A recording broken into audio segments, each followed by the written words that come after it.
मित्रों नमः संस्कृताय। मैं सुपर संस्कृत गंगा से आपका मित्र डीके। मित्रों हम लोग अभिज्ञान शाकुंतलम की वस्तुनिष्ठ प्रश्नोत्तरी कर रहे थे।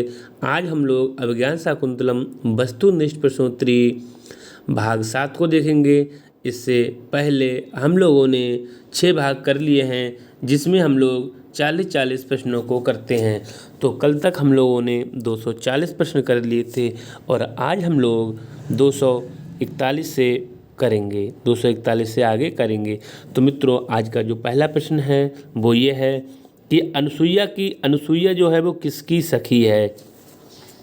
जी हाँ मित्रों, अनुसुईया और प्रियंवदा ये दोनों शकुंतला की सखियां हैं। किसकी? शकुंतला की सखियां हैं। नेक्स्ट है मित्रों,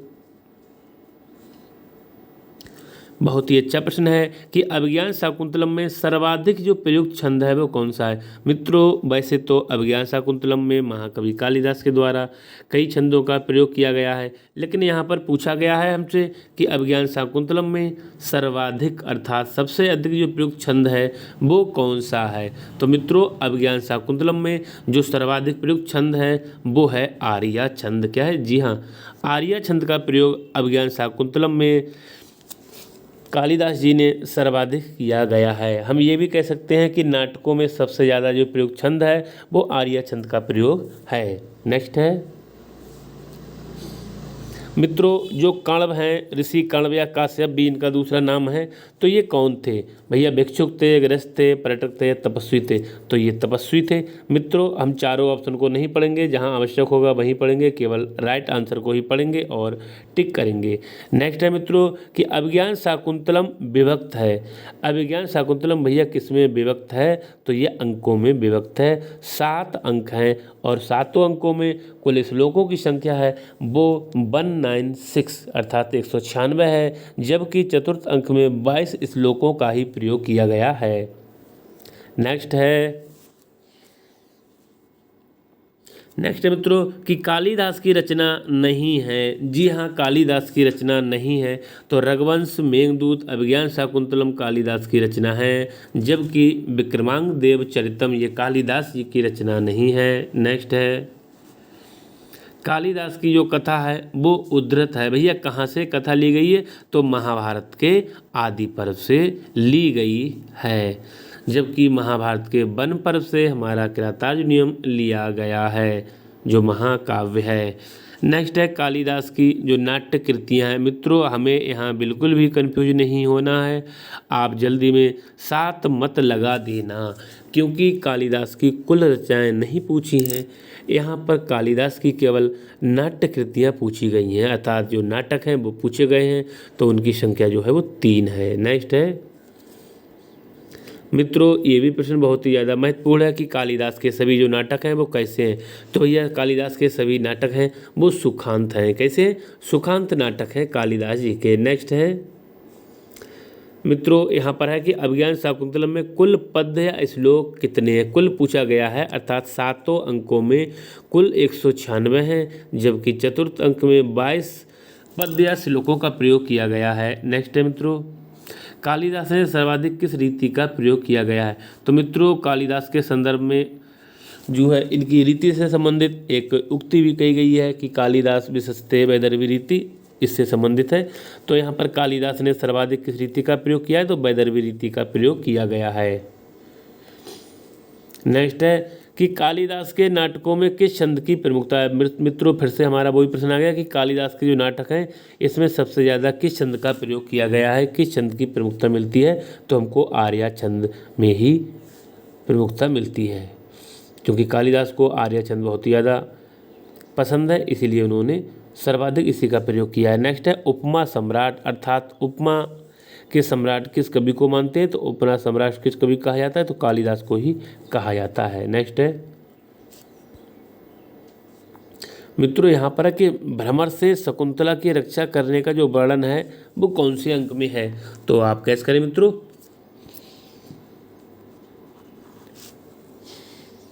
तो मित्रों भ्रमर से जो शकुंतला की रक्षा करने का जो वर्णन है वो हमें किस अंक में प्राप्त होता है भैया?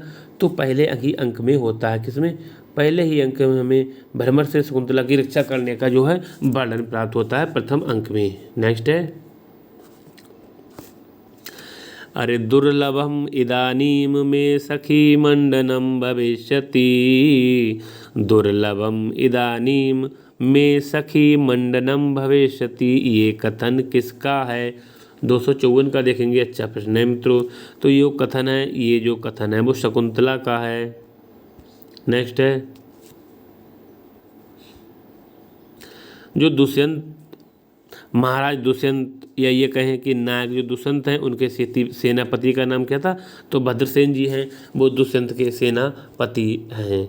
नेक्स्ट है भैया, नेक्स्ट है ईसद, क्या है? ईसद चुंबितानि भ्रमरय, ईसद चुंबितानि भ्रमरय, ईसद ईसद चुंबितानि भ्रमरहे। नटी का ये गायन जो है किस ऋतु से संबंधित है? तो भैया जो नटी का ये गायन है ये ग्रीष्म ऋतु से ही संबंधित है। किससे? गर्मी से ही, अर्थात ग्रीष्म ऋतु से संबंधित है। कौन सा गायन है? ईसद ईसद चुंबितानि भ्रमरहे, नटी का ये गायन ग्रीष्म ऋतु से संबंधित है। और नेक्स्ट है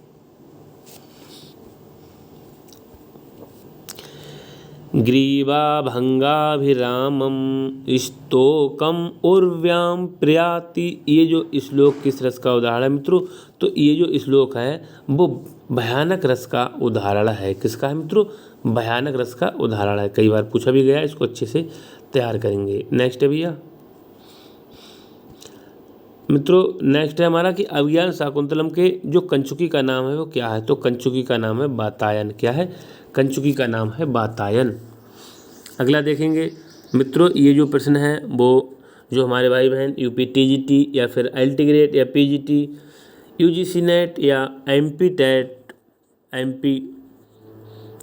या फिर मित्रों झारखंड जो पीईटी परीक्षा है, सबके लिए बहुत ही ज़्यादा महत्वपूर्ण है।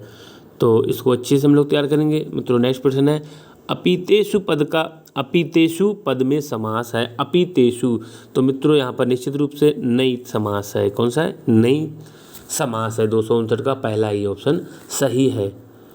आगे देखेंगे मित्रों, ये जो प्रश्नोत्तरी है वो हमारे आदरणीय गुरुजी श्री सर्वभूषण जी की जो पुस्तक है उसी से लिए गए हैं, जो एलटी ग्रेड और यूपी टीजीटी दोनों के लिए बहुत ही ज़्यादा महत्वपूर्ण है। मित्रों नेक्स्ट हमारा प्रश्न है कामी स्वताम पश्यति। कामी स्वताम पश्यति के जो कामी पद में प्रत्यय पूछा गया है, तो निश्चित रूप से यहाँ पर ऋणी प्रत्यय का प्रयोग किया गया है। मित्रों कुछ हमसे टिप्पणियाँ भी पूछी जाएंगी, तो हम लोग उसको भी अच्छे से तैयार करेंगे। यहाँ पर जो बहुत ही ज़्यादा महत्वपूर्ण है वो दी गई है। पश्याम एव पिनाकिनम, पश्याम एव पिनाकिनम, ये वाक्य जो किसने कहा है? तो मित्रों ये जो वाक्य है वो सूत ने दुष्यंत से कहा है। नेक्स्ट है भवितव्यानाम द्वारणि भवन्ति सर्वत्र, ये सूक्ति जो है ये अभिज्ञान शाकुंतलम की है मित्रों। नेक्स्ट है मित्रों ना तादृशा आकृति विशेष, ना तादृशा आकृति विशेषा गुण विरोधिनो भवन्ति, ये किसने कहा है?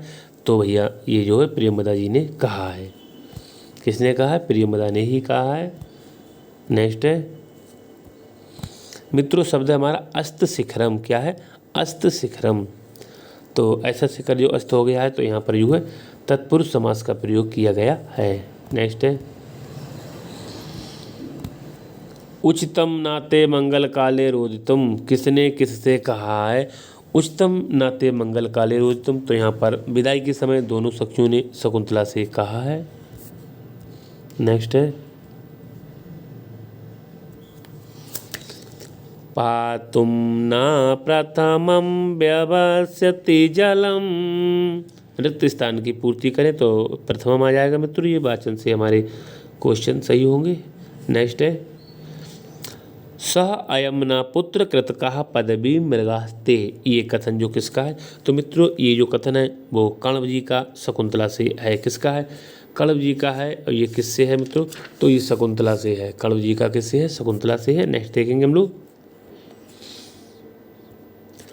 सेयं याति शकुंतला पतिगृहं सर्वरनुज्ञायतां काश्यप कण्व का ये कथन जो है वो किसके लिए है मित्रों? तो ये वृक्षों के लिए है विदाई के समय। नेक्स्ट है मित्रों, शुश्रूषे गुरु ने कुरु प्रिय सखी वृत्तिम सपत्नी जने में कण्व ने किसे उपदेश दिया है? तो यहाँ पर निश्चित रूप से शकुंतला को उपदेश दिया गया है मित्रों। नेक्स्ट है भैया, अभिज्ञान शाकुंतलम के जो पंचम अंक का नाम है वो क्या है? तो पंचम अंक का नाम जो है प्रत्याख्यान अंक है। क्या नाम है मित्रों? तो उसका नाम है प्रत्याख्यान अंक, पंचम अंक का नाम है। मित्रों ये भी प्रश्न बहुत ज़्यादा महत्वपूर्ण है कि दुष्यंत की जो पहली रानी थी वो कौन सी है? तो दुष्यंत की पहली रानी थी हंसपदिका है, जबकि दुष्यंत की द्वितीय पत्नी है प्रेमिका के रूप में जो बसंती का वर्णन किया गया है, और जबकि तृतीय पत्नी के रूप में राजा दुष्यंत की तृतीय पत्नी है प्रेमिका कौन थी? तो वो शकुंतला को वर्णित किया गया है। नेक्स्ट है, अभिज्ञान शाकुंतलम के मंगलाचरण में कालिदास ने किसकी वंदना की है? तो भैया अष्टमूर्ति शिव की वंदना की गई है कालिदास जी के द्वारा। नेक्स्ट है, जो महर्षि कण्व का शिष्य है वो कौन है मित्रों? तो मित्रों कण्व का जो शिष्य है वो सारंगधर और शारदत्त है, तो यहाँ पर शारदत्त दिया गया है। और नेक्स्ट देखेंगे हम लोग, कराय सारंगधर जो है किसका शिष्य है? तो कण्वसी का ही है। नेक्स्ट है मित्रों, सताम ही संदेह पदेषु वस्तुषु प्रमाण अंतःकरण प्रवृत्तयः, इस सूक्ति का जो वक्ता है वो कौन है? तो मित्रों इस सूक्ति का जो वक्ता है वो निश्चित रूप से दुष्यंत जी हैं। नेक्स्ट भैया, यहाँ पर अभिज्ञान शाकुंतलम में अग्निगर्भा समीम इव में कौन है? तो शकुंतला के लिए कहा गया है। और आगे है मित्रों, किम इव ही मधुराणाम मंडनम न कृतीनाम, किसने किसके लिए कहा है? तो मित्रों यहाँ दुष्यंत ने शकुंतला के लिए कहा है। मित्रों आज का हम लोग अंतिम प्रश्न देखते हैं। तो मित्रों जो आज का हमारा अंतिम प्रश्न है वो ये है कि ययाति की जो पत्नी थी कौन थी? तो ययाति की जो पत्नी है उसका नाम शर्मिष्ठा है। मित्रों क्वेश्चन तो बहुत सारे हैं, लेकिन हम लोग जब प्रश्नोत्तरी में 40 प्रश्नों को ही करते हैं तो आज भी 40 प्रश्नों को ही करेंगे। तो मित्रों हमारे द्वारा दी गई वीडियो आपको कैसी लगी आप कमेंट बॉक्स में ज़रूर लिखें। और मित्रों गलतीवश कोई प्रश्न गलत हो जाए तो आप कमेंट बॉक्स में लिख सकते हैं, हम उसका सही आंसर आपको बताने का प्रयास करेंगे। तो मित्रों आज के लिए बस इतना ही, हम नेक्स्ट वीडियो में आपको मिलते हैं, तब तक के लिए नमः संस्कृताय।